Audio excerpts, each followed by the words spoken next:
It's 1:45 p.m. here in Vienna, Austria.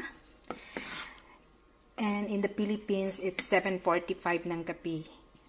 Guys. So, ngayon guys, as usual, nagluto na naman ako ng gulay. But this my gulay guys is kind of Chinese style vegetable. Kasi every time na kumakain kami ng Chinese restaurant, ganito yung in-order ko.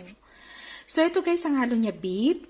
Tapos, carrots, cauliflower, zucchini, ang walang kamatayang zucchini, bell pepper, two kinds of bell pepper, yellow and red, and repolyo. So, eto guys, luto na siya guys. As you can see guys, so, ang sarap niya guys, promise. Gulay-gulay muna tayo ngayon guys.